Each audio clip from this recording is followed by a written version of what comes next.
마태복음 4장 1절부터 4절까지입니다. 그때 예수께서 성령에게 이끌려 마귀에게 시험을 받으러 광야로 가사 40일을 밤낮으로 금식하신 후에 주일이 신지라. 시험하는 자가 예수께 나와서 이르되 내가 만일 하나님의 아들이거든 명하여 이 돌들로 떡덩이가 되게 하라.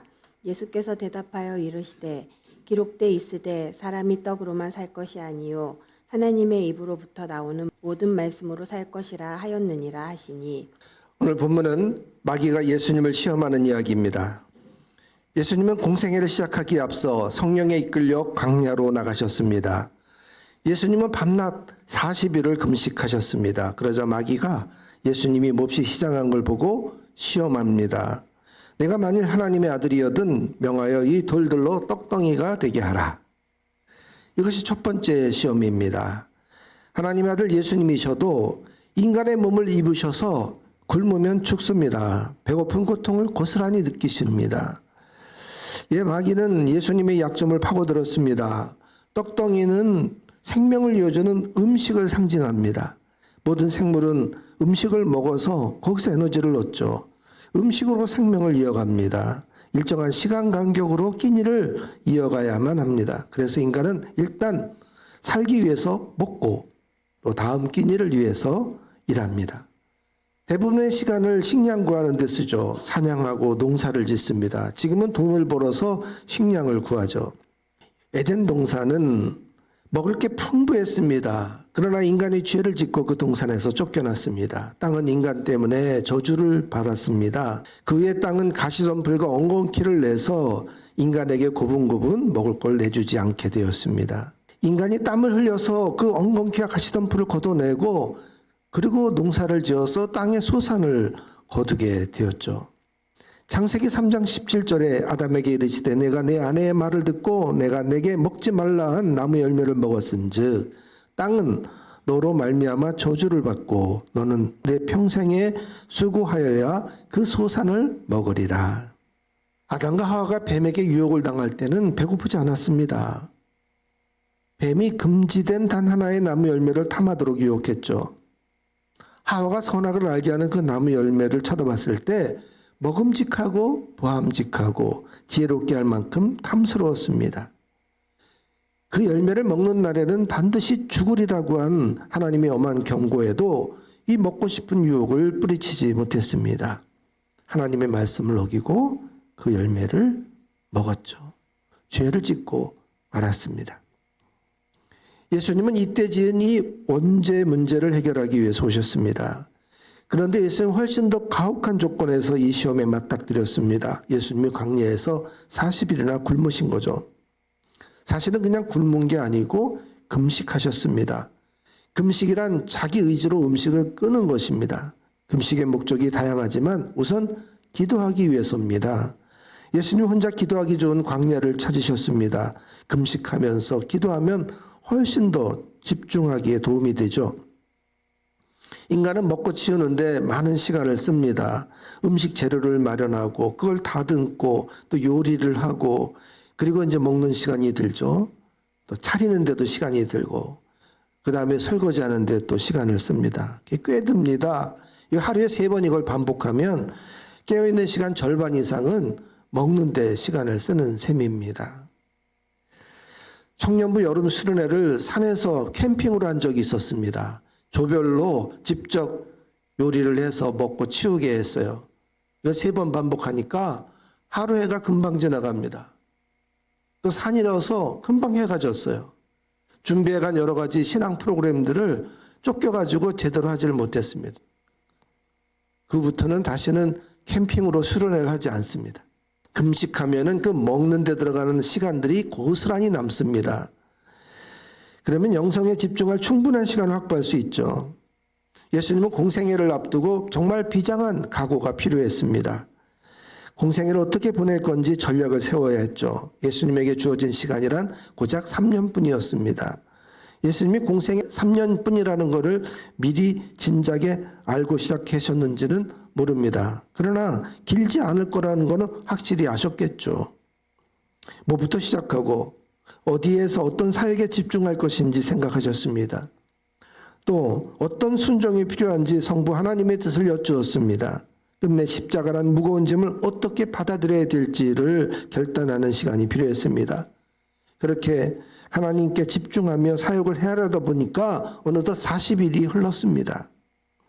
40일 금식은 인간의 체력으로는 극한이죠. 금식하면 몇 번의 고비가 찾아옵니다. 하루가 지나면 몹시 시장합니다. 그런데 한 사나흘 지나가면 이상하게 아무렇지도 않아요. 배고프지가 않아요. 그 이유는 몸이 먹을 거를 막 달라고 하다가 이제 포기하고 다른 방법을 찾기 때문입니다. 그때부터는 몸에 축적되어 있는 이 지방에서 에너지를 다 빼갑니다. 그러다가 한 일주일 정도 배고픔을 있다가 한 열흘 정도 되면은 또 몹시 배고플 때가 찾아와요. 그거는 또 음식이 이제 지방분해서 다 어느 정도 해결했는데 음식이 필요하니까 다시 배고픔을 호소하는 거예요. 그런데도 먹을 걸 넣어주지 않으면은 다시 이제 먹을 거 들어오는 거 포기하고 이 몸은 근육에서 빼가기 시작합니다. 그걸 또 분해해서 어떻게 또 에너지로 바꾸는 거죠. 그래서 이때부터 몸이 좀 바짝 말라가 움직이지 않아도 몸이 썩썩 살이 빠지죠. 그러다가 한 20일 정도 지나가면 이제부터는 몸이 아주 중요한 장기에서 에너지를 얻어가기 시작해요.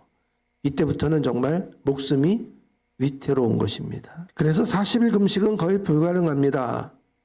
정말 성령의 도우심으로서야 버틸 수 있죠. 모세가 시내산에서 계명을 받을 때 40주야를 그 산에서 지냈습니다. 모세는 이때 하나님을 만나는 그 황홀한 경험 속에서 거기에 취해서 먹는 걸 잊었죠. 예수님도 성령의 도우심으로 극한까지 이렇게 금식을 하셨습니다. 이때 마귀가 유혹하는 겁니다. 하나님의 아들이라면서 굶어 죽는다는 게 말이 되느냐? 이렇게 해서 얻는 게 뭐가 있냐? 이제 살고 봐야 되지 않겠냐? 자, 여기 떡덩이처럼 보이는 돌덩어리가 있다.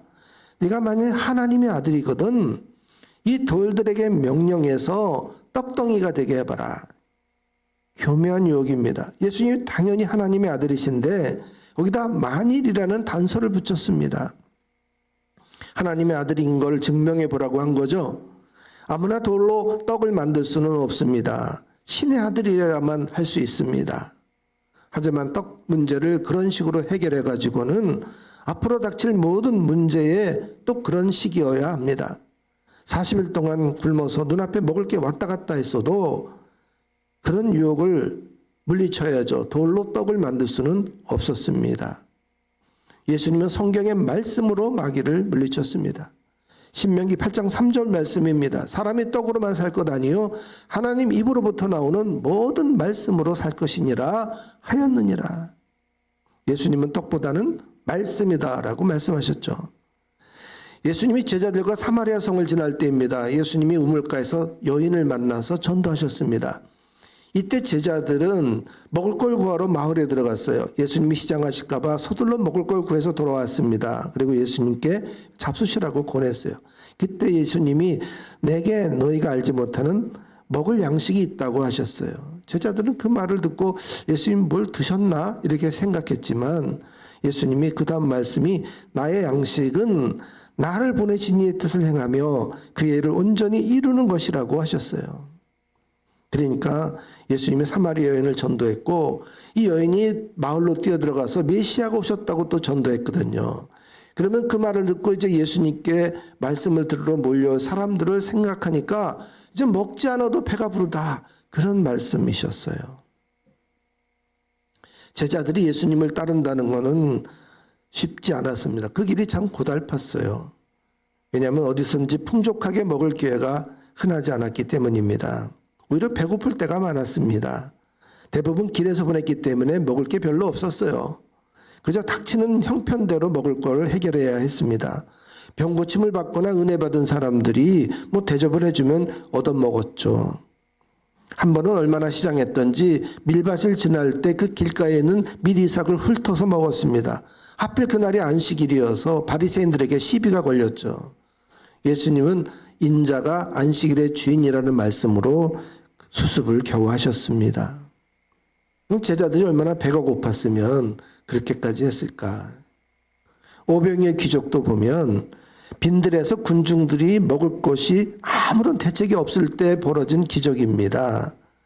기적으로 배불리 먹고 남긴 했지만 그게 진수성찬이었겠어요. 함께한 제자만 12명이었습니다. 또 따르던 다른 제자들도 같이 있었어요. 한두 명이면 어떻게 먹을 게 이게 금방 해결되지만은 이게 10명 이상 넘어가는 단체면요. 이거 먹을 거 구하기가 보통 일이 아닙니다. 누가 초대를 해도 그 무리를 보면 마음을 접게 되잖아요. 그래서 3년간 이들이 굶지 않고 끼니를 해결했다는 것 자체가 참으로 기적이에요. 그런데도 예수님은 먹는 거에 대해서 걱정하지 않으셨습니다. 마태복음 6장에 보면 이렇게 말씀하시죠. 공중에 나는 새를 봐라. 새가 씨를 뿌리지도 않는다. 거두지도 않는다. 곳간에 모아들이지도 않는다. 너희 하늘의 아버지가 다 먹이신다. 너희는 새보다 더하지 않겠냐?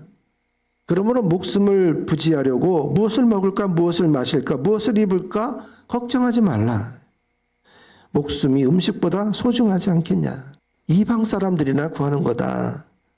너희 하늘아버지는 이 모든 것이 너에게 필요하다는 걸 다 아신다. 그러므로 너희는 먼저 하나님의 나라와 그의 의를 구해라. 그러면 이 모든 것을 하나님이 더해 주신다. 마태복음 6장 26절에서 33절의 말씀입니다. 동물은 먹고 자는 게 전부입니다. 그러나 인간은 먹으려고 사는 게 아닙니다. 인간은 하나님의 나라와 그의 의를 구할 사명이 있습니다. 떡덩이에 눈이 멀어 사명을 저버리면 짐승과 다르지 않죠. 요양원에서 운신하지 못하고 누워만 있어야 되는 노인들이 곡기를 스스로 끊고 죽기를 작정한 분들이 있어요. 그저 이 대소변 받아내는 처지에서 내가 짐짝이 됐구나 부담감이 되니까 이 자존심이 강해가지고 스스로 곡기를 끊는 거예요. 얼마나 의지가 강하면 그런 결단을 하겠습니까? 떡덩이의 유혹은 한편 돈 욕심입니다. 돈 때문에 사명이 팽겨쳐집니까? 하나님보다 돈이 더 소중합니까? 하나님과 재물을 겸하여 섬길 수 없습니다. 예수님이 너희 재물이 있는 곳에 너희 마음이 있다고 하셨어요. 그래서 재물을 땅에다 쌓아두지 말고 하늘에 쌓아두라 그랬어요. 근데 여기서 아주 중요한 말씀이 뭐가 있냐면 오직 너희를 위하여 하늘에 재물을 쌓으라 그랬어요. 하나님을 위해서 하늘에다 재물 쌓는 게 아니에요. 주님을 위해서 헌금하라는 게 아니에요. 오직 너희를 위해서 하늘에 보물을 쌓으라고 하셨습니다. 예수님이 수많은 병자를 고쳐주셨죠. 그 중에서 병 나은 게 너무나 고마워가지고 살해를 하려고 했던 사람들이 있었을 거예요. 가룟 유다에게 돈계를 맡긴 걸 보면 어느 정도 재정관리가 필요했다는 것을 뜻합니다. 그런데도 예수님은 최소한으로만 취하셨어요. 그러니까 늘 배고팠고 인자가 머리 들 곳도 없다고 하실 정도로 아주 가난하게 사신 거죠. 저 양주 장흥계곡에 가면 허경영이라는 사람이 지은 하늘궁이라는 게 있습니다. 제가 한번 식당 때문에 목사님들하고 그 계곡에 갔다가 깜짝 놀랐어요. 정말 산 계곡에 엄청난 빌딩이 호텔이 이렇게 지어져 있고 한옥으로 그 넓은 곳에 곳곳에 건물을 지어놨더라고요. 전세버스가 전국에서 들락거립니다. 거기 가서 한번 축복기도 받겠다고 또 주말이면은 강연회를 하는데 그 강의 한번 듣겠다고 사람들이 그렇게 몰려들어요.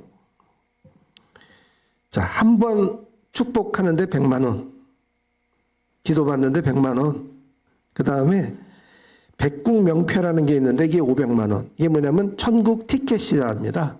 대통령 대리 1000만 원, 그 다음에 천국 대행 대천사가 1억 원. 이런 영성 상품들을 판매합니다. 또 우유팩에다가 자기 얼굴 사진 붙여놓고 또 팔아먹고. 기자가 이걸 취재해 보니까 천국 티켓이라는 백국 명패로만 450억 원어치 팔았대요. 얼마나 장사가 잘 되는지 몰라요. 세상에 부정한 돈이 있고 검은 돈이 있어요. 반드시 탈이 납니다. 부정한 돈, 깨끗한 돈 있어요. 부정한 돈은 탈이 나요. 정직하게 벌어도 욕심 부리지 말아야 됩니다. 땅에다 쌓아두면 거기 좀이 먹거나 목이 슬거나 망가진다. 도둑이 와서 파고들어서 다 캐간다. 자, 예수님은 마귀의 시험을 말씀으로 물리쳤습니다. 공생애 내내 돈의 유혹이 있었지만 능히 물리치셨죠. 자, 하나님의 나라를 위해서 이 보물을 하늘에 쌓아두라 그랬어요. 그런데 아까도 말씀드렸지만 그게 나를 위한 거예요. 여러분, 우리 재물을 또 우리의 재능을 하늘에 쌓아둘 마음이 있으십니까? 내가 일평생 살면서 먹고 자는 기계가 아니고 하나님의 나라를 위해서 어떤 사명을 받고 어떤 일을 할지를 한번 우리 헤아려보고 결단합시다.